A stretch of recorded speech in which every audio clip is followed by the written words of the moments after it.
ओम वंदे गौ मातरम। मित्रों, आज हम बात करने जा रहे हैं अल्सर के विषय में। अल्सर एक ऐसी समस्या है जो गैस्ट्रिक भी कही जाती है, पेप्टिक भी कही जाती है और हमारे ड्यूडेनम में भी होती है, इसलिए ड्यूडेनल अल्सर भी कहा जाता है। और मित्रों, एक अल्सर और होता है जो हमारे आहार नाल में कहीं भी हो जाता है, जिसे हम आहार नाल के अल्सर के नाम से जानते हैं। ये अल्सर हमारे मुख मार्ग से लेकर हमारे एनस तक, यानी कि जहाँ जितने हिस्से में हम भोजन करते हैं और जहाँ से भोजन निकल जाता है, ये पूरा ही जो है इसको आहार नाल कहा जाता है। इस पूरे अंग में कहीं भी घाव, दाने या कहीं फफोले पड़ जाते हैं या कुछ भी हो जाता है, उसका सबका समाधान आज हम आपको बताएंगे। पर मित्रों, इस वीडियो पर आगे बढ़ने से पहले आप जो वीडियो देखने बैठे, मैं पहले उनको स्पष्ट और कर दूं कि आपको स्पष्ट होना बहुत जरूरी है। आपको ये समस्या है तभी आप इतना लंबा वीडियो देखने बैठे हैं, पहली बात। और दूसरी बात, आपने काफी लंबे समय से आप समाधान करने की कोशिश कर रहे हैं, आपने बहुत सारी दवाइयां खाई हैं, बहुत सारी ट्रीटमेंट की है और आपको अब लगातार पेन हो रहा है, आपको अपने पेन से राहत नहीं मिल रही है और आपको लगता है कि पेन से राहत मिल जाए बाकी तो हम कर लेंगे। मित्रों, आपने पेन से राहत पाने के लिए अभी तक बहुत सारे पेन किलर खाए हैं जो आपके शरीर के लिए यूज्ड टू हो गए, यानी कि आप उस पे आपको कोई फर्क नहीं पड़ रहा है। तो अब आपको जब पेन किलर काम नहीं करें तब आप ये वीडियो देखने बैठे हैं, तो अब आपको एक बात समझनी होगी कि आपका जो पेन है वो किसी पेन किलर से, किसी दवा से ठीक नहीं होगा। जब आपके घाव ठीक होंगे ना तभी आपका दर्द ठीक होगा। यदि घाव बने रहेंगे तो आप अपने दर्द को ठीक नहीं कर पाएंगे। इसलिए इस समस्या के जड़ से समाधान के बारे में सोचिए, यानी कि अपने घावों को ठीक करने के विषय में सोचिए। यदि आप मात्र दर्द निवारक कुछ करते रहेंगे तो दर्द से आपको थोड़े देर के लिए आराम मिल जाएगा, लेकिन वापस वो दर्द बढ़कर आएगा। और जो पेन किलर आप खा रहे हैं, जो आप ऐसी दवाइयां लेते हैं, यानी कि आयुर्वेद में भी जो पेन किलर के रूप में काम करते हैं, जैसे हल्दी है, शिलाजीत है, तो इसमें भी थोड़ी गर्मी होती है। इनकी हल्दी भी गर्म होती है क्योंकि इनमें थोड़ा नेचुरल स्टेरॉइड होता है, तो थोड़ा वो भी गर्म होता है। तो ऐसी स्थिति में आप कई बार अपनी समस्या को और ज्यादा बढ़ा लेंगे। इसलिए घावों को कैसे भरे उसका इंतजाम करिए, ना कि पेन किलर के रूप में कुछ लीजिए। और यदि आप बोलेंगे तब तक दर्द सहन करना पड़ेगा, जी हाँ, दर्द आपको सहन ही करना पड़ेगा क्योंकि आपने बहुत लंबा समय बिता दिया जहां आप समाधान कर सकते थे पर आपने गोलियां खाई हैं। अब आपको क्या करना है, पहले हम इस वीडियो में जो बताने वाले वो बता दें, आपको इस रोग के लक्षण बताएंगे, इस रोग के परिणाम क्या होते हैं, ये बढ़ जाए तो क्या होता है, उसके बाद कारण बताएंगे, समाधान होम रेमेडीज से, समाधान एक्यूप्रेशर से, प्राणायाम से, व्यायाम से, क्योंकि आप जब सब मिलकर साथ में करेंगे ना, परहेज भी साथ में करेंगे, तब आपको समाधान जल्दी मिलेगा। यदि आप परहेज नहीं करते हैं और यदि आप सभी निर्देशों का पालन नहीं करते, प्राणायाम नहीं करते हैं, तो भूल जाइए कि आपका रोग जल्दी ठीक होगा। हो सकता है आपको आंतें कटवानी पड़ जाए, पर कटवाने के बाद भी कई बार समस्याएं बढ़ जाती है क्योंकि दवाइयां लगातार खानी पड़ती हैं और उसके बाद जो आप खाने पीने में परहेज आपको उसके बाद भी करना पड़ेगा। इससे अच्छा अभी कर लीजिए, अभी परहेज कर लेंगे, हो सकता है भविष्य में आप वो सारी चीजें खा पी पाए जो आप अभी नहीं खा पी पा रहे हैं, आपको परहेज करना पड़ा है, पर बाद में आप वो खा पी सकेंगे।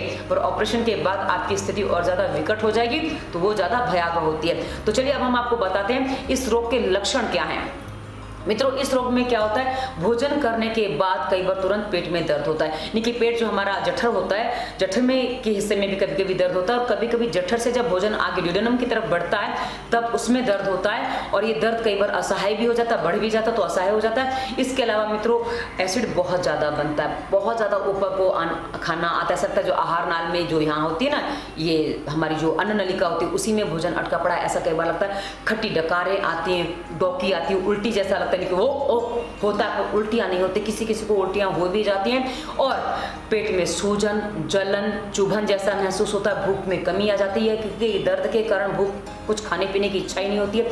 इसके कारण से वजन भी कम हो जाता है, कमजोरी भी आ जाती है और शरीर में भारीपन, क्योंकि हम जो दवाइयां खा रहे हैं उसमें आलस बढ़ता है, कई बार कब्ज भी हो जाती है, तो शरीर में भारीपन भी बहुत ज्यादा हो जाता है। तो ये समस्याएं जो ये इस समस्या में आम समस्या होती है। और जब ये समस्या बढ़ जाए, यानी कि ये समस्या ज्यादा बड़ा रूप ले, तो कई बार डकार लेने तक में दिक्कत आती है, डकार लेने तक में दर्द होता है और उसके बाद कभी कभी आंतरिक, यानी कि बॉडी के अंदर के हिस्से में रक्तस्राव, यानी कि ब्लड आ जाता है। तो ऐसी स्थिति में क्या होता है, कई बार उल्टी में भी खून आ जाता है और कई बार तो दस्त में भी खून आ जाता है और ये खून देख के कई बार पेशेंट डर जाता है और ऐसी स्थिति में उसको वीकनेस, कमजोरी, वैसे खून जा रहा है तो वीकनेस आना स्वाभाविक हो जाता है, कमजोरी उसी को कहते हैं, और उसके बाद घबराहट, चक्कर आना, ये सब समस्याएं खड़ी हो जाती हैं। और मित्रों, ये जब ये समस्या बढ़ जाती है ना, तो कभी कभी आंतों में, कभी कभी पेट के कुछ अंदरूनी हिस्से में छेद भी हो जाता है जो कई बार कैंसर का रूप भी ले लेता है। तो ये जो इसकी बहुत बड़ी बड़ी समस्या हमने आपको बताई है। और कई बार तो कहा ना जब रक्त की उल्टी होती है और नीचे से निकलता है, मल मार्ग से निकलता है, तो खून की कमी होना स्वाभाविक हो जाता है। तो मित्रों ऐसी स्थिति बन जाती है, कई बार विकृत जब हो जाती है, बड़ा रूप ले लेती है, तो ये स्थिति हो जाती है। अब हम इस समस्या को, ये होता क्या है उसके बारे में आपको थोड़ी जानकारी दे दें। मित्रों हमें इस आहार नाल में ये बनता कैसे है। आपने देखा होगा हमारा जो आहार नाल है ना, ये मुंह से लेकर ये जो हमारा ये हमारा ये जठर है, उसके बाद ये आते हैं घूम घूम के, और ये लास्ट में बड़ी आते हैं और यहाँ से हमारा मल निकल जाता है। लेकिन यदि हमारा जो भोजन है ना, हम जब भोजन करते हैं और ये जो भोजन हमारा जठर ये है, जठर के आगे जब ये सुई आकार का जो बना है ना, इसको ड्यूडेनम या ग्रहणी कहते हैं।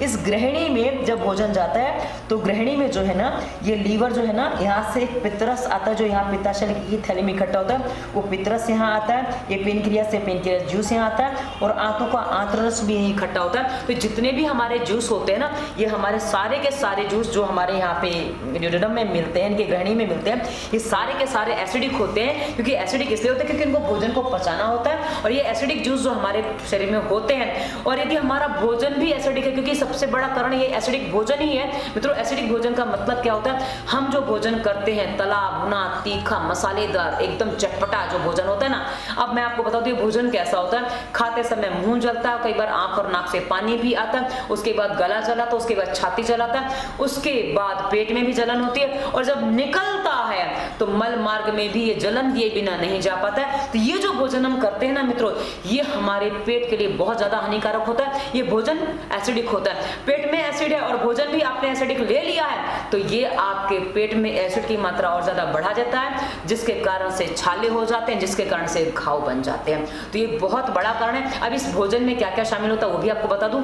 जो आपका तीखा भोजन है, जो आपका बहुत ज्यादा खट्टा भोजन है, जिसमें आपने कौन से खट्टी चीजें डाली, उसके अलावा बहुत ज्यादा ये नमकीन भोजन। अब मित्रों आपको बता दूं, हमारे यहाँ जितना भी टीन फूड, जंक फूड, बाहर का भोजन आता है, इनमें सब में इसके अलावा एक और चीज होती है जिसे हम प्रिजर्वेटिव के नाम से जानते हैं। तो प्रिजर्वेटिव भी इनमें पड़ा होता है, जो इसमें अपने सॉल्ट होते हैं, वो भी हमारे शरीर में एसिड की मात्रा को ही बढ़ाने का काम करते हैं। तो मित्रों जो ऐसा भोजन करते हैं, जो इस तरह का भोजन करते हैं, उनके लिए बहुत ज्यादा हानिकारक होता है। क्योंकि हमारा भोजन एल्कलाइन होना चाहिए, यानी कि क्षारीय होना चाहिए। क्षार और अम्ल, यानी कि पेट में अम्ल है, एसिड है, क्षार और अम्ल मिलकर न्यूट्रल होता है। लेकिन यदि हम पेट में तो अम्ल है, उसको हम क्षार नहीं बदल सकते, कि हम ये भोजन भी अम्लीय लेते हैं, यानी कि एसिडिक भोजन लेते हैं, तो हमारे बॉडी में एसिड की मात्रा बहुत ज्यादा बढ़ जाती है, जो हमारे इस अल्सर का सबसे बड़ा, सबसे मेन कारण होती है।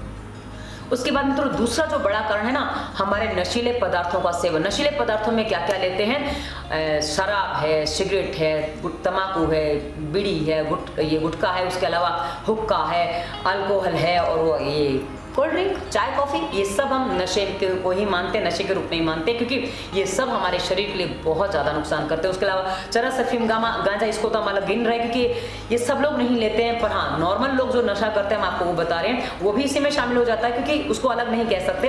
अब मित्रों मैं आपको बता दूं, जो सिगरेट, हुक्का, बीड़ी पीते हैं, इनके साथ क्या होता है, जो गरम गरम धुआं आपके अंदर जाता है, ये आपके फेफड़ों में जाता है, फेफड़ों के माध्यम से आपके रक्त में पहुंचता है, और रक्त के माध्यम से आपके पूरे शरीर में फैलता है, और विशेष जहां जो हिस्सा कमजोर होता है, यानी कि भोजन भी वैसा है और ये भी हो गया, तो ये आपके ड्यूडेनम को बहुत जल्दी घायल कर देता है, जो आपके लिए नुकसानदेह होता है। उसके अलावा मित्रों कुछ लोग होते हैं जो शराब पीते हैं और कोल्ड ड्रिंक भी पीते हैं, या एक ही चीज पीते हैं, वो भी हो सकता है। तो कोल्ड ड्रिंक में आपको बता दूं, आप कोल्ड ड्रिंक से टॉयलेट साफ करके देखिए, बहुत अच्छा साफ होता है। मैंने अपने स्कूल के बच्चों को कई बार करके दिखाया, तो आप भी देख सकते हैं। उसके अलावा मित्रों जो शराब होती है, इसमें अल्कोहल जो होता है ना, ये अल्कोहल बर्निंग यानी कि जलाने वाला होता है, तो आपके अंदर भी एसिड मिलके कुछ और जलाता ही है, घाव करता है, फोड़ी फुंसियां खड़े कर देता है, जो हमारे लिए असर का रूप ले लेते हैं। उसके अलावा कुछ लोग होते हैं गुटखा खाते हैं, तंबाकू खाते हैं। अब मित्रों तंबाकू और गुटखा खाने वाले एक काम बहुत ज्यादा करते हैं, जिसमें सबसे ज्यादा जो हमारे शरीर में एल्कलाइन एक चीज होती है, जो हमारी लार होती है, वो गुटखा और तंबाकू खाने वाले लगातार थूकते रहते हैं। जब आप थूकते रहते हो तो आपके अंदर से एल्कलाइन की कमी हो जाती है, जो आपको अल्सर पैदा कर देती है। और जो ये तत्व होते हैं, जो आप तंबाकू खाते हो उसमें निकोटीन होता है, और जो आप गुटखा खाते हो, गुटखा जो बनता है ना मित्रों, उसमें पिसा हुआ कांच मिलाया जाता है। अब आप बोलेंगे हम तो मुंह से ही थूक देते हैं। अब मित्रों मुंह से थूक देते हो, थोड़ा बहुत रस अंदर चला ही जाता है ना, क्योंकि आपके खाने की चीज है, उतर गया। अब वो पेट में जाके कांच क्या करेगा क्या ना करेगा, ये आपको समझना पड़ेगा। तो ये आपके अल्सर का बहुत बड़ा कारण बनता है। उसके अलावा मित्रों जो चाय कॉफी पीते हैं ना, चाय कॉफी में टैनिन और लेटिन नाम के दो पदार्थ होते हैं, जो निकोटिन होता है, निकोटिन होता है, जो आपके अंदर से आपके जहर का काम करता है और आपके अंदर के हिस्सों को डैमेज करता है। अब मित्रों मैं आपको बता दूं, चाय कॉफी लोग बैड टी पीते हैं, कई बार भोजन करने के बाद चाय कॉफी पीते हैं, तो जो आप भोजन करने के बाद एसिड और बढ़ा देते हैं, और जो आप बैड टी पीते हैं, ये आपको जो क्षारीय जाना चाहिए था, जो आपकी क्षार यानी कि आपकी जो लार है वो सीधे अंदर जानी चाहिए थी, उसके स्थान पर आप उसमें चाय कॉफी मिला के उसको गर्म करके उसको एसिडिक बना के जब बेचते हैं तो अंदर एसिड की मात्रा बहुत ज़्यादा बढ़ जाती है, जो आपके अल्सर का बहुत बड़ा कारण बन जाती है। तो ये एक बहुत बड़ा कारण है अल्सर का। उसके बाद मित्रों कुछ लोग होते हैं जो तीसरा बड़ा कारण है, बहुत ज़्यादा गुस्सा करते हैं, तनाव में रहते हैं, उनको बहुत ज़्यादा क्रोध आता है, तमतमा आता ही रहता है। अभी मैं आपको बता दूं क्या होता है। आप एक काम करिए, एक हाथ को ऐसे रखिए और थोड़ी देर खाली 2 मिनट इसको टाइट करके रखिए, आपके हाथ में गर्मी आ जाएगी, आपका हाथ में दर्द होने लग जाएगा। वैसे मित्रों जब हमारे शरीर में पूरा गुस्सा आता है तो ऐसा ही कुछ होता है। आप देखिए, आप नॉर्मल बैठे हैं, आप नॉर्मल बात कर रहे हैं, आपको आधा 1 घंटा भी पसीना नहीं आएगा, लेकिन आप मात्र 2 से 5 मिनट गुस्सा कर लीजिए, आपका पूरा शरीर पसीने से भर जाएगा। तो जो गुस्सा है ना, आपके दिमाग के साथ आपके लीवर को भी इफेक्ट करता है, और लीवर में जो रस बनता है वो बड़ा विकृत हो जाता है, जो आपके ड्यूडेनम को यानी कि आपके आंतों को नुकसान पहुंचाता है, और ये स्थिति बन जाती है। उसके अलावा लोग टेंशन लेते हैं, बहुत ज़्यादा तनाव में रहते हैं, पारिवारिक तनाव है, कुछ है, और कुछ लोगों की तो आदत होती है तनाव लेके बैठ जाते हैं। अब आप बोलेंगे हमारे पास तो तनाव है, हमारे पास ऐसा है वैसा है। मित्रों आपकी इच्छा ही आपका तनाव है। यदि आपकी इच्छाएं थोड़ी आप सीमित कर लेंगे ना, तो आपके तनाव अपने आप कम हो जाएंगे। आप एक बार सोचिए, जो चीज़ के लिए आपको तनाव ले रखा है आपने, क्या उसके बिना आपका जीवन नहीं चल सकता है या नहीं चल रहा था? यदि चल रहा था ना, तो उस चीज़ को आपको अवॉइड कर देना चाहिए, आपका तनाव अपने आप डाउन हो जाएगा। और फिर यदि कुछ रिश्तों में अनबन है, कुछ खटाव है, दुराव है, तो हमारी प्लेलिस्ट है परिवार, उसमें आप वीडियो देख लीजिए, आपको पता चल जाएगा। कभी कभी क्या होता है, घर के लोग बात नहीं मानते, उसके बाद टेंशन होता है, तो आपको सब देखेंगे तो अपने आप को आपको समझाना है, क्योंकि हम किसी को नहीं समझा सकते। मित्रों एक बात मैं आपको बता दूं, श्री कृष्ण जैसे श्री कृष्ण दुर्योधन को नहीं समझा पाए, दुशासन को नहीं समझा पाए, तो आप किसको समझा पाएंगे? हाँ, तो ये सोचना पड़ेगा आपको, हम किसी को नहीं समझा सकते, बस हम अपने आप को समझा लें, उतना ही पर्याप्त है, और उसी से हमारा तनाव, हमारा गुस्सा कम हो जाएगा, और हमारे अपने रोग से हमें निवृत्ति मिल जाएगी। और मित्रों किसी किसी की प्रकृति पित्त की होती है। अब आपकी पित्त की प्रकृति, और आपने भोजन में पित्त कारक यानी कि पित्त बढ़ाने वाला लिया, यानी कि एसिड बढ़ाने वाला लिया, और अंदर तो एसिड है, तो ऐसी स्थिति में आपको भोजन का एसिड ज्यादा बन जाता और ये समस्या खड़ी कर देता। और मित्रों पित्त बढ़ाने वाली जो चीजें होती है, जैसा कि मैंने शुरुआत में बताया था कि पित्त बढ़ाने वाली चीजें होती हैं नमक यानी कि नमकीन चीजें, और उसके अलावा खट्टा और तीखा, ये तीनों पित्त बढ़ाने वाले होते हैं। और पित्त को शांत करने वाले होते हैं मीठा, कसैला और कड़वा। कसैला रस कौन सा होता है मैं आपको बता दूं, आंवले में एक और रस होता है खट्टे के अलावा, और एक मीठा जो रस लगता है ना, बाद में मीठा लगता है, एक जो और रस होता है उसको कसैला रस कहते हैं। या आप जामुन की गुठली खा के देखिए, जामुन की गुठली खा के देखिए, उसमें जो रस होता है वो कसैला रस होता है। तो ये जो रस है ये हमारे पित्त को शांत करते हैं, शमन करते हैं। तो हमारी प्रकृति कौन सी, उस पर भी बहुत ज्यादा निर्भर करता है कि हमारी स्थिति, हमारे शरीर में कौन सा रोग आता है। अब हमारे बॉडी में चौथा जो बड़ा कारण है टॉक्सिन्स का बढ़ना। मित्रों यदि बॉडी में टॉक्सिन्स बढ़ जाते हैं, टॉक्सिन्स कैसे बढ़ते हैं वो आपको बता दूं। हम जो भोजन करें, जो टेढ़ा मेढ़ा आड़ा टेढ़ा भोजन करें, जो जल्दी पचता नहीं है, तो जब पचता नहीं है तो भोजन सड़ता है, और जब भोजन सड़ता है तो उसमें टॉक्सिन्स पैदा होते हैं, और कई बार ये ना नीचे से निकलता है, ऊपर से तो निकलने की कोई संभावना नहीं बनती, और ये जो अवशोषित होता है, जो टॉक्सिन्स बॉडी में अवशोषित होकर ये गई, पचता नहीं है ना। अब जब पचता नहीं तो घर्षण पैदा करता है। अब आप हाथ घसर के देख लीजिए, गर्म हो जाते हैं। तो वैसे जो भोजन पचता नहीं, अंदर घर्षण पैदा करता है, उस घर्षण से जो टॉक्सिन्स भी पैदा होते हैं, और यही टॉक्सिन्स हमारे बॉडी में हीट बनने का कारण बनते हैं, और ये एसिड बना के हमारे बॉडी में अल्सर को पैदा कर देते हैं। उसके बाद मित्रों एक बहुत बड़ा मेन कारण मैं आपको जिसको बता दूं, जो हमने आपको 5वें नंबर पे बताया कि ये है दवाइयों का सेवन। मित्रों कुछ लोग होते हैं जोड़ों के दर्द की दवाइयाँ खाते रहते हैं, डायबिटीज, ब्लड प्रेशर, थायराइड, ऐसे कुछ रोग हैं उनकी दवाइयाँ खाते रहते हैं, और आपने तो अल्सर के लिए भी दवाइयाँ खाई हैं। तो ये जो दवाइयाँ आप खाते हैं ना मित्रों, ये भी आपके बॉडी में जो इनके सॉल्ट होते हैं, जो नेचुरल नहीं होते, जो केमिकल्स होते हैं, ये आपके बॉडी में हीट बढ़ाने का काम करते हैं, जो आपको काफ़ी नुकसानदेह हो जाते हैं। तो आप यदि कोई रोग विशेष की दवा खा रहे हैं तो इसी वीडियो के डिस्क्रिप्शन में दवा मुक्ति प्लेलिस्ट है, जिसमें मैंने बहुत सारे रोगों पर वीडियो दिए, अपने रोग अनुसार वीडियो चुनिए। ये वीडियो भी हमारी दवा मुक्ति प्लेलिस्ट का हिस्सा बनेगा, तो रोग अनुसार वीडियो चुनिए, निर्देशों का पालन करिए, अपने उस रोग की दवाइयां शांत करिए, ताकि ताकि आप जो रोग से जूझ रहे हैं उसमें आपको आराम मिले। और उसके आगे मित्रों एक और बहुत बड़ा जो हर रोग का कारण है, हर रोग का मैं इसको कारण मानती हूँ, बॉडी में ऑक्सीजन की कमी होना। ऑक्सीजन की कमी क्यों होती है मित्रों? अक्सर हमारी सांस नाक से नहीं चल पाती, ऊपर से हम पानी कम पीते हैं तो कब्ज रह जाता है, और कब्ज रहने से हमारे जो बॉडी में जो खाना सड़ता है, यानी कि खाना निकलेगा नहीं तो अंदर सड़ेगा, तो इससे हमारे बॉडी में ऑक्सीजन की कमी जो हो जाती है वो एक बहुत बड़ा कारण बनता है मित्रों।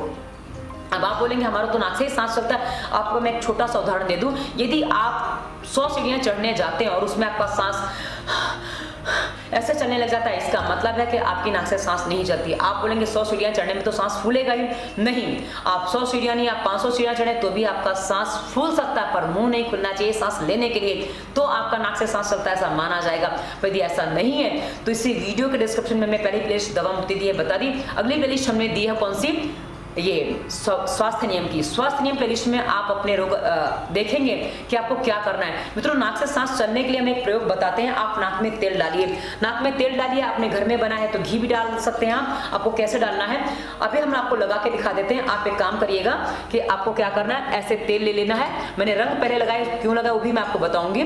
तो तेल आपको ले लेना, उसके बाद आपको नाक के अंदर ऐसे अच्छे से ऑयलिंग कर देनी है। अच्छे से आप ऑयलिंग कर देंगे ना, इससे आपको नाक से सांस लेना सरल हो जाएगा। आप एक काम करिए, जब घर से बाहर निकले कहीं भी जाए, एक बार बिना नाक में तेल लगाए निकलिए और एक बार तेल लगा के निकलिए। उसके बाद आप सीढ़ी चढ़ के देखिए, आपको पता चल जाएगा डिफरेंस क्या है, तो आपको ये समझने में आसान होगा। और अभी आप आगे का वीडियो देखेंगे, इसके साथ देखेंगे तो आपको पता चलेगा कि वाकई आपको सांस लेना कितना सरल हुआ। तो अंत में कमेंट अवश्य करिएगा आप सांस कैसे ले पा रहे हैं, और प्रश्न भी अपने डाल सकते हैं कमेंट में, और वीडियो कैसा लगा वो भी बताइएगा। चलिए तो नाक में तेल लगा के अब आप आगे का वीडियो सुनेंगे ताकि आपको आगे की और बातें हम अच्छे से विस्तार से बता सकें। अब मित्रों जो आपका भोजन है, जो आपने एल्कलाइन बनाना है, क्योंकि आपने क्षारीय भोजन लेना है, आपका हर कोर आपकी हर डाइट क्षारीय होनी चाहिए। और जो आप पानी कम पीते हैं दोनों के लिए भी हमारी प्लेलिस्ट स्वास्थ्य नियम में हमने वीडियो दी है, क्योंकि आप जो पानी पीने में कमी करते हैं, पानी सही तरीके से सही समय पर नहीं पीते, इससे आपके बॉडी के अंदर हीट बढ़ती है। वो हीट कैसे कम करें, तो आप पानी सही तरीके से सही मात्रा में पिएंगे।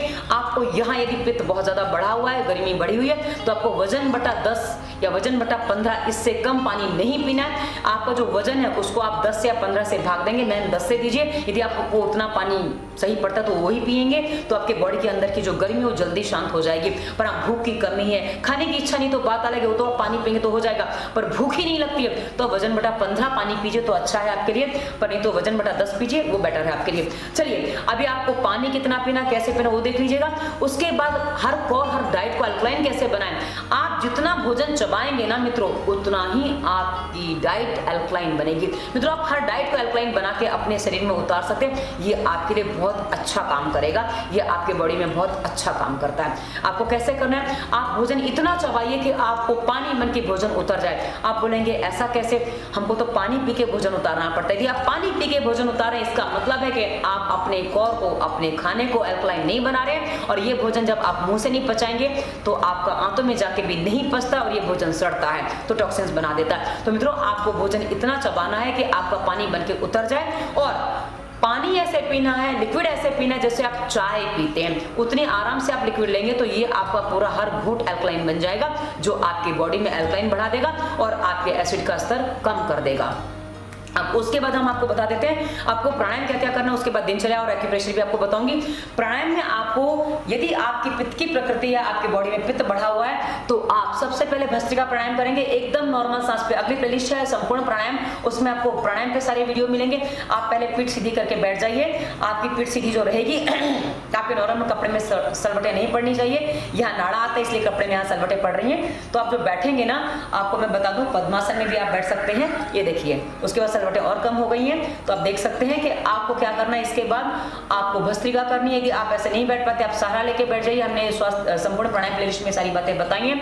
उसके बाद आप भस्त्रिका करेंगे। भस्त्रिका आपको कैसे करना है, एकदम सामान्य सांस पे, बिल्कुल भी सांस को जोर से खींचना छोड़ना नहीं है, क्योंकि आपके अंदर गर्मी बढ़ जाएगी और गर्मी अभी आपको अवॉइड करनी है। तो आप सांस लेंगे, छोड़ेंगे। उसके बाद आपको करना है कपालभाति नहीं करना है। यदि करने जैसा लग रहा है तो आप मुश्किल से 1 मिनट में 40 की गति से,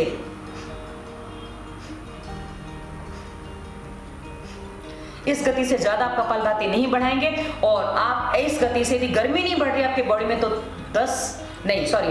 5 5 मिनट कपालभाति कर लीजिए, उससे ज्यादा ना करें। बाह्य प्राणायाम अग्निसार अभी आप ना करें, ये आपके इंटरनल ब्लीडिंग को थोड़ा बढ़ा सकते हैं, आपको प्रॉब्लम क्रिएट कर सकते हैं। उसके बाद आपको करना है अनुलोम विलोम। अनुलोम विलोम प्राणायाम जो आपको करना है, आपको एकदम ही नॉर्मल सांस पे करना है, जैसे हमने बताया एकदम नॉर्मल सांस पे आप नाक को बंद करके आप सहारा लेके बैठ जाएंगे, कोई दिक्कत नहीं है।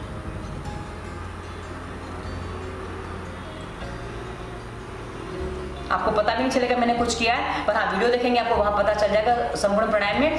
तो आप अनुलोम विलोम करेंगे, उसके बाद आप भ्रामरी, उद्गीत, उज्जाई, ये तीनों प्राणायाम भी करेंगे और साथ ही आप थोड़ी देर सांसों पे ध्यान भी करेंगे। मित्रों इसमें आपको भस्त्रिका जो है 10 मिनट करना है। अनुलोम विलोम 1 घंटे से लेकर 3 घंटे, टुकड़ों में भी आप कर सकते हैं, कोई समस्या नहीं है, आप टुकड़ों में करिए, कोई समस्या नहीं है। उसके बाद भ्रामरी, उद्गीत, उज्जाई ये सब आपको 10-10 मिनट करने हैं, 10-10 मिनट पकड़ने हैं। आप जब ये करेंगे ना मित्रों, आपका मन भी शांत होगा, आपके अंदर से गुस्सा भी शांत होगा, तनाव भी कम होगा। और जब आप ये कर पाएंगे, आप बोलेंगे 3 घंटा अनुलोम विलोम, हाँ आप 3 घंटा करेंगे तो जल्दी आराम मिलेगा, नहीं तो 1 घंटा तो करिए। और बाकी तो हमने बाकी प्राणायाम आपको 1 घंटा करीब 20-25 मिनट वो बता दिया, और आपका करीब आधा घंटा का प्रयोग हम आसनों के लिए बताएंगे।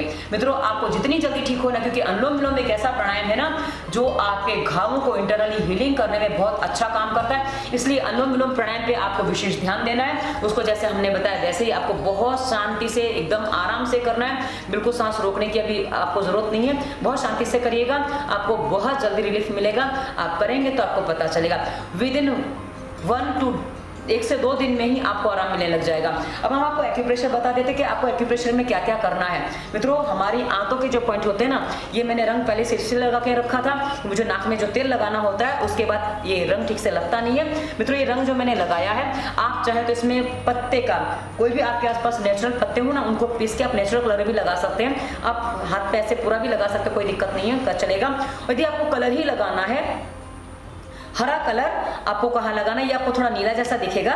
हरा कलर आपको ये जो लगाने की शुरुआत कैसे करनी है, ये आपका लेफ्ट हैंड है, ध्यान से सुनिएगा, लेफ्ट हैंड में ही करना है, ये राइट हैंड में आपको प्रयोग नहीं करना है, लेफ्ट हैंड में करना है। आपको ऐसे करके ये इतना चौड़ा मैं आपको दिखा रही हूँ, इस तरीके से आपको कलर लगा देना है। ये देखिए आपको आराम से समझ में आ रहा है। और ये बीच में जो लगाया है मित्रों, ये पेट के घावों को ठंडा करने के लिए, यानी कि उनको ब्लड सर्कुलेशन अच्छा हो उसमें, क्योंकि ब्लड सर्कुलेशन जितना अच्छा होगा ना उतना आपके घाव जल्दी भरेंगे, तो इसलिए हमने ये रंग लगाया है। अब इसके अलावा एक प्रक्रिया आप और कर सकते हैं। आपको क्या करना है, यदि आपके आसपास आपको नीम की, गिलोय की या बिल्व पत्र की आपको पत्तियां मिल जाती हैं, उन पत्तियों को आप ले आइए, फ्रिज में स्टोर करके मत रखिए, ताजी तोड़ के लाएंगे तो अच्छा है। नीम की तो हर जगह मिल जाती है, गिलोय घर में लगा लेंगे तो गिलोय की भी मिल जाएगी।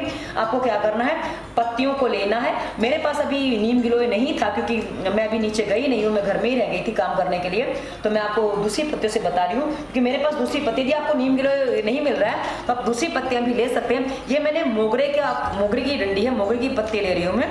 पत्तियों को आपको क्या करना है मैं आपको बता दूं, ये जो है ना पत्ती, ये जो आपका पत्ती जहाँ से हमारी डाली में जुड़ी होती है ना, वो जुड़ी यहाँ से थी, उसका हिस्सा आपको ये पूरा ऐसे मोड़ देना है, उसका हिस्सा ऊपर रखना है, ये ध्यान से सुनिएगा, ऊपर रखना है।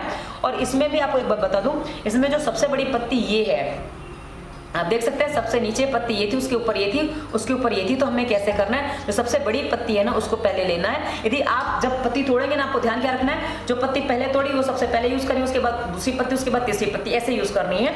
तो हमने सबसे पहले पत्ती ये तोड़ी थी, मुझे पता है, तो इसको मैं फोल्ड करूंगी कैसे, ये नोक ऊपर को निकली आप देख सकते हैं, उसको मैंने फोल्ड किया है। ध्यान से देखिएगा, आपको करना है। और ये पेपर टेप है, पेपर टेप ऐसे आपको मेडिकल स्टोर में मिल जाएंगे, आप ले आइए। और पेपर टेप मैंने काट के रखा हुआ है, इस पे आपको इसको चिपकाना है, ये इस तरीके से आपको इसको चिपका देना है। और आपको इसको चिपकाने के बाद जो आपका नोक ऊपर निकली हुई है, आप देखिए ध्यान से, नोक ऊपर निकली है, उसको हमें ऊपर की तरफ यानी कि यहाँ पे रख के ऐसे चिपका देना है। ये इस तरह से हमें इसको चिपकाना है आंतों की लाइन पे। ये देखिए, ये हमने एक चिपका दिया है, ये ऊपर को नोक निकली हुई है। उसके बाद हमें अगला जोड़ना है, इसके बाद दूसरा पत्ता ये है, तो दूसरा पत्ता हमें इसमें जोड़ना है। इस तरह से इसको भी फोल्ड कर देना है। पेपर टेप हमने ले लिया, पेपर टेप में यही नोक ऊपर को निकली हुई, हमने इसको जोड़ दिया, पेपर टेप ऐसे रख दिया है। अब उसके बाद ये पत्ता कहाँ रखना है, ये पत्ता इसके आगे बढ़ाना है, और यहाँ पे ये नोक आगे को बढ़ रही है और ये पत्ता हमने ऐसे रख दिया है। ठीक है, आपको समझ में आ रहा होगा, ऐसे मैं आशा करती हूँ। और ना समझ में आ रहा हो तो 2-3 बार वीडियो देखेंगे तो आपको समझ में आ जाएगा कि आपको क्या करना है। उसके बाद तीसरा पेपर टेप लेना है और ये जो हमने तीसरा जो पत्ता रखा है ना उसको हमें क्या करना है और फोल्ड करके ये भी हमें वैसे करना है, पर इसको हमें नीचे को ले जाने की, जो हमारी नोक है ना, नोक का हिस्सा हमारे शरीर में नीचे के हिस्से में रहेगा, इसको हम ऐसे लगा देते हैं। 1 मिनट में आपको लगा के दिखाती हूँ। ये देखिए मैंने आपको लगा दिया है और इसके बाद इसको हमें, ये देखिए नोक वाला जो हिस्सा है ना ये नीचे रहेगा। यानी कि मैं आपको बताऊं इस पे हमने क्या किया है, हमने पहली ये पत्ता जो है ना उसकी नीचे की पूंछ की शुरुआत हमने यहाँ पकड़ी है ऐसे, उसके बाद इसको ऐसे और उसके बाद ऐसे बढ़ाया है। ठीक है, आप समझ रहे होंगे। ये ऊपर की नोक है, हमने उसको ऐसे रखा था, उसके बाद ऐसे रखे, उसके बाद ऐसे बढ़ाया, तीसरा पत्ता हमने ऐसे बढ़ाया है और ये नोक नीचे को गई है। यानी कि हमारी जो आंतें काम करती है ना वो ऐसे काम करती हैं हमारे, और यहाँ से हमारा मलमार्ग होता है यहाँ पे हमारा, तो आंतें हमारी ऐसे पेट की सफाई के लिए ऐसे जरूरी होता है। और हमारी आंतों में प्रॉब्लम है, इसलिए हम आंतों को ये पॉइंट दे रहे हैं, आंतों को हम एक्टिव बना रहे हैं ताकि आंतें हमारी एक्टिव होकर काम कर सके। और ये हरा रंग जो है ना ये बहुत अच्छा काम करता है और ये हरा रंग के बजाय आप ये भी लगा सकते हैं और ये आप रात को लगा के सो सकते हैं। दिन में लगाना है तो दिन में भी आप लगा के रख सकते हैं। एक पत्ते जो आपने लगाए हैं ये आप 24 घंटे हाथ में लगा के रख सकते हैं। उसके बाद इसको आप फेंक दीजिए, कहीं भी जड़ में डाल दीजिए, कहीं भी कुछ भी कर दीजिए, पर इसको आपको किसी और यूज में नहीं लेना है। ये पत्ते जो है लगाए हैं ये आपको बहुत अच्छा काम करेंगे और ये आंतों को आपके ठंडक भी देंगे। और यदि आप चाहें तो बीच में भी एक पत्ता लगा दीजिए, एक पत्ता फोल्ड करके ऐसे रख लीजिए, इस तरीके से फोल्ड कर दीजिए और उसको आप बीच में ऐसे टेप लगा के लगा दीजिए। इससे आपके हाथ में बीच में भी ठंडक बनी रहेगी। और ये आप मैं लगा के नहीं बता रही हूँ, आप लगा सकते हैं इस तरीके से टेप लगा के लगा सकते हैं। तो इस तरह से आप कर लीजिए, क्योंकि मुझे हाथ मोड़ने पड़ेंगे तो वो फिर उसके साथ मुड़ेगा नहीं।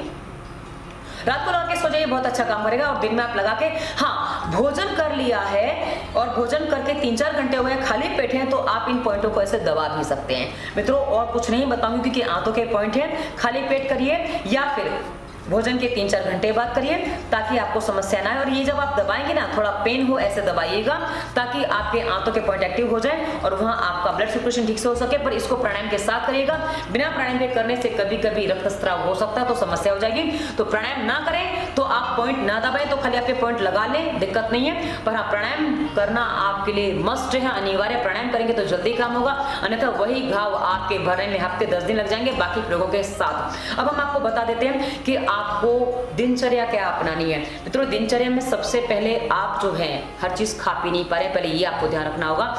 आपको सूर्योदय से करीब 1 से 1.5 घंटे पहले उठ जाना है। उठने के बाद आपको सबसे पहले जो लेना है मैं आपको बता दूं, गिलोय और नीम की पत्तियां यदि उपलब्ध हैं तो उनको पीस लीजिए। मुट्ठी भर गिलोय की पत्ते, मुट्ठी भर नीम की पत्ते, इनको पीस लीजिए, इनका रस निकाल लीजिए और इनके रस को आप पी जाइए। ये दिन में आपको 3 बार लेना है। सुबह सुबह खाली पेट आपको ले लेना है, उसके बाद दोपहर में भोजन से करीब 1 घंटे पहले आपको लेना है और शाम को भी भोजन से 1 घंटे पहले आपको ले लेना है। और हो सके तो चौथी बार आपको रात को सोने से पहले भी एक बार आप ले लीजिए तो भी अच्छा काम करेगा। पर सोने से पहले हम आपको एक प्रयोग और बताएंगे जो आपको करना है, पर डायबिटिक पेशेंट वो चीज नहीं कर पाएंगे। और डायबिटिक पेशेंट के लिए अल्सर बहुत मुश्किल वाला काम है ठीक कर पाना, क्योंकि डायबिटीज ठीक करिए तो आपका अल्सर भी ठीक हो जाएगा। डिस्क्रिप्शन के वीडियो बोला ना दवा मुक्ति में आपको मिल जाएगा वीडियो, तो आप करेंगे तो हो जाएगा। अब ये हमने आपको बता दिया कि आपको सुबह उठना है, उसके बाद आपको ये जूस पीना है। पहले पानी पी लीजिएगा, उसके बाद जूस पीएंगे चलेगा। उसके बाद आपको क्या करना है, जब आपको भूख लगे आपको भोजन में बहुत ही हल्की चीजें खानी है। आपका दिन भर का भोजन करीब करीब समान है। आप क्या ले सकते हैं, आप रागी, जौ और गेहूं का दलिया, इनकी दलिये की आप लपसी बना के या आप सूप जैसा बना के आप पी सकते हैं। इस सूप में आप 1 से 2 चम्मच घी अवश्य डालिए। ये घी आप बोलेंगे घी हम खा सकते हैं, हमें घी पच जाएगा। यदि आपका घी अच्छा है तो मित्रों घी वो चीज है कि जब किसी महिला का प्रसव होता है, कि डिलीवरी होती है ना, उसके बाद हमारे यहाँ जो भोजन में दिया जाता है वो सबसे पहले घी में बनी ही चीजें ही दी जाती हैं ताकि वो अंदर से बॉडी को हील कर सके। इसलिए आप चिंता मत करिए। यदि आपका घी अच्छा है, घी आपको अच्छा ही प्रयोग करना है, नहीं मिल रहा है तो आप कहीं गांव वगैरह से मंगा लीजिए और घी आप अपने भोजन में डाल के लीजिए। ये घी आपको अंदर से हीलिंग करेगा, आपके पित्त को भी शांत करने में घी बहुत अच्छा काम करता है। तो घी पित्त शामक भी होता है और साथ ही आपके घावों को भी भरेगा। तो आप ये सुबह सुबह लीजिए। उसके बाद आप इसमें मूंग की दाल भी डाल सकते हैं। आपको जो अनाज खाने में, आपको बहुत सीमित अनाज खाने हैं, रागी, जौ, गेहूं साठी चावल वो पचने में हल्का होता है, यानी कि जो 60 दिन में पक जाता है वो साठी चावल होता है। या आप लाल चावल ब्राउन राइस भी खा सकते हैं, जो बिना पॉलिश वाला चावल आप खा सकते हैं। उसके अलावा आप जो ले सकते हैं मूंग की दाल ले सकते हैं, दूसरी कोई दाल आपको नहीं खानी है, मूंग की दाल आप लीजिए। और मूंग चाहे तो आप मूंग भी खा सकते हैं। मूंग में आपको क्या करना है, मूंग आप अंकुरित कर लीजिए, उसके बाद उसको पीस लीजिए, उसके बाद उसको थोड़ा पानी डाल के उसमें थोड़ा घी डाल के हलवा जैसा मीठा नमकीन जैसा आपको अच्छा लगे वैसा बना लीजिए। पर ध्यान आपको रखना है कि आपको नमक ज्यादा नहीं डालना, खट्टा ज्यादा नहीं डालना और तीखा तो बिल्कुल नहीं डालना है, यह आपके पित्त को बहुत ज्यादा बढ़ा देगा। हाँ, मीठा डाला तो मीठे में आप क्या करिए, गन्ने के रस में इसको पका लीजिए, गन्ने का रस ले आइए उसमें पका लीजिए। या आप मीठे में बूरा इस्तेमाल कर सकते हैं। गुड़ किसी किसी को गर्म पड़ जाता है तो गुड़ के लिए आपको क्या करना है, गुड़ का पानी बना के रख दीजिए और उस गुड़ के पानी में आप इसको बनाइए, दलिया जो आप बनाना चाहते हैं उसमें बनाइए, क्योंकि गुड़ का पानी जो है ना वो भी गन्ने के रस जैसा ही काम करता है, तो आप उसमें बनाइए। गुड़ का पानी कैसे बनाना है, गुड़ का पानी आपको रात को आप गुड़ भिगा दीजिए, 5-6 घंटे गुड़ भिग जाता है तो गुड़ का पानी बन जाता है, उसे भिगा दीजिए। और ये जो गुड़ का पानी है ना ये आप पी भी सकते हैं, दिन में दो बार आप पी सकते हैं। जैसे आपने सुबह आपको गिलोय पिला दिया, उसके बाद आप चाहें तो नाश्ता करने से पहले जो भूख लगती है उससे पहले आप रात को भिगाया हुआ गुड़ का पानी पी लीजिए। ये आपके गुड़ का पानी पेट की ठंडक अच्छे से बढ़ाता है, तो ये आप लीजिए, ये आपको काफी अच्छा काम करेगा। दिन में 2 गिलास आप गुड़ का पानी पी सकते हैं। उसके बाद मित्रों आपको जो लेना है, आप जो खा पी सकते हैं, लौकी है, टिंडे है, हरी सब्जियां हैं, जो सब्जियां आप पचा पाए वो सब्जियां आप खा सकते हो, क्योंकि हर किसी को हर सब्जी नहीं पचती है। पालक सबको नहीं पचेगी, मेथी सबको नहीं पचेगी, चौलाई पच जाती है, चौलाई आप खा सकते हैं। और आप जो भी सब्जियां पचा सकते हो खा लीजिए। आप थोड़ा सा खा के देखिए, आपको पता चलेगा। और मित्रों यदि आप ऐसे सब्जी नहीं पचा पा रहे, आप उसका सूप बना लीजिए, सूप बना के आप उसको पीजिए, यदि पच जाए तो पी लीजिए और नहीं पचे तो आप उसको छोड़ दीजिए, थोड़े दिन बाद आप ले पाएंगे। आप प्राणायाम कर रहे हैं ना तो आप थोड़ी देर बाद उसको ले पाएंगे। अब मित्रों ये इसके अलावा आपको जो फलों में लेना है, नारियल पानी आपको लेना। नारियल यदि आपको खाने का मन करे, नारियल आप खाइए, उसको बहुत चबा चबा के खाइए। और कहा ना हर और आपको एल्कलाइन बना के लेना। आप केला खा सकते हैं, आप पत्ता गोभी खा सकते हैं, गाजर है, मेथी है, सहजन है। सहजन जिनको जोड़ों के दर्द ज्यादा वो सहजन ना खाएं, क्योंकि उनको कई बार गर्मी जिनको है वो सहजन और ये मेथी नहीं खा सकते हैं। यदि आपके बॉडी में पित्त की प्रकृति बहुत ज़्यादा बढ़ी हुई है, क्योंकि मेथी पीली होती है और गर्म भी होती है, तो ये आपको गर्मी बढ़ा सकती है, तो आप इनको अवॉइड करें। पर हाँ यदि बच जाता तो आप खा सकते हैं। उसके बाद जो आपको लेना है, आपको छाछ पीनी है।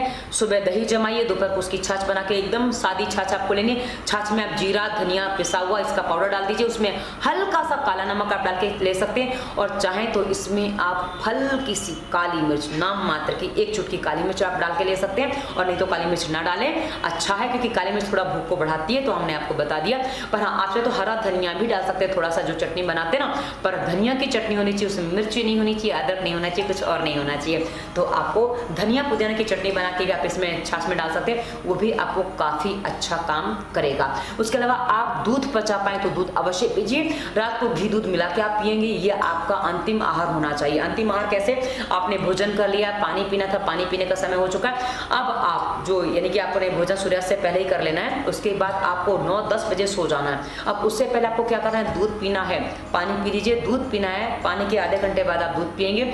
दूध में आप चुटकी भर हल्दी डालेंगे, यदि आपको गर्मी ज्यादा नहीं है तो चुटकी भर डालेंगे। इसमें 1 से 2-3 चम्मच तक आप घी डालेंगे, इसको फेंट के आप ठंडा करेंगे और पीने लायक गर्म रह जाए तब आप इसको पी जाएंगे। ये आपका पेट साफ करने में, अंदर के घावों को हीलिंग करने में बहुत अच्छा काम करेगा।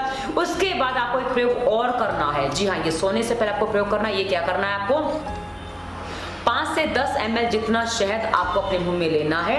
इसको करीब 20 मिनट मुंह में रखना है, क्योंकि आपने अभी दूध पिया है, घी वाला दूध पिया, हल्दी वाला दूध पिया है, तो अभी आपको जो शहद है मुंह में ही रखना है। करीब 15 से 20 मिनट मुंह में रखिए। उसके बाद आपके मुंह में देखेंगे आपके लार अच्छे से बन गई है। और जब आप ये मुंह में शहद और रखेंगे ना, लार के साथ जब में मिलेगा ना, उस समय आप सांसों पे ध्यान करने बैठ जाइए और अपने मुंह में उसको लार को बनने दीजिए, शहद को रहने दीजिए। और 15 मिनट जब बीत जाए, 20 मिनट जब बीत जाए, उसके बाद आपको इसको धीरे धीरे उतारना है। धीरे धीरे कैसे उतारना है, उतारने में इसको आपको करीब 15 से 20 मिनट लगेंगे। तो आप इसको धीरे धीरे उतारिए। ये क्या करेगा, अंदर से आपको पहले हमने घी पिला दिया, जिससे आपके घाव अंदर से नरम हो जाएंगे। उसके बाद आप उसके ऊपर शहद की जो लेपिंग देंगे ना, इससे आपके घाव बहुत जल्दी भरते हैं। ये अंदर से हीलिंग आपके घावों की करेंगे, और ये जो हीलिंग आपके घावों की होगी ये आपको बहुत जल्दी काम करेगी। उसके साथ आप ऑक्सीजन बॉडी में बढ़ाने की प्राणायाम आप कर रहे हैं, तो ऐसी स्थिति में आपका पेट भी साफ हो रहा है। और सब स्थितियां जब आपकी बनेगी ना मित्रों, ये आपके घाव बहुत जल्दी ठीक हो जाएंगे, आपको बहुत जल्दी आराम देंगे। पर यदि आप दूध नहीं पचा पाए तो दूध को स्किप कर दीजिएगा।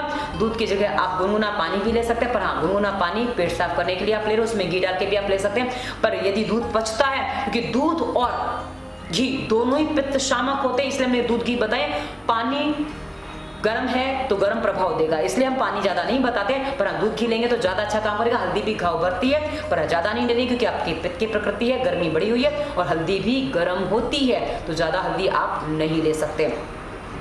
इसके अलावा मित्रों आप फलों के रस पी सकते हैं, हर फल का रस आप ले सकते हैं, कोई समस्या नहीं है। फलों के रस आप पिएंगे, बहुत आराम से पीजिएगा। उसके अलावा एक प्रयोग और है मित्रों जो बहुत अच्छा काम करता है, गुड़हल के जो फूल आते हैं ना, 4-5 पंखुड़ियों वाले, 5-6 पंखुड़ियों वाले गुड़हल के जो फूल आते हैं, गुलदस्ता वाला गुड़हल नहीं लेना है, सिंपल वाला गुड़हल लेना है, लाल कलर का गुड़हल का फूल लेना है। ये फूल 2 से 5 की मात्रा में आप ले लीजिए, 2 से 5 डिपेंड करता है आपकी स्थिति पर, आप लेंगे तो आपको पता चल जाएगा। इसको आपको मिक्सर में पीस लीजिए, इसमें थोड़ा सा बूरा या देशी खंड मिला लीजिए, या तो इसमें आप शहद भी मिला सकते हैं, मीठा करने के लिए थोड़ा सा मिलाइए, इसका शरबत जैसा बना के आप इसको पी जाइए। ये आपके घावों को मरने में आपकी सहायता करेगा। दिन में 2 बार ये भी ले सकते हैं। आप सारे ही प्रयोग साथ में कर सकते हैं, कोई समस्या नहीं है। आप शहद भी ले सकते हैं, गुड़हल भी ले सकते हैं, घी दूध भी ले सकते हैं, और आप ये जो हमने बाकी बताई वो भी ले सकते हैं। ये क्या कहते हैं, ये गुड़ का पानी भी पी सकते हैं। और साथ ही ये जो हमने बताया ना आपको नीम और गिलोय, ये नीम और गिलोय आपको दिन में 3 बार लेना है। भोजन से पहले हमने शुरुआत में बता दिया था, तो आपको ये सारे प्रयोग करने हैं, ये आपको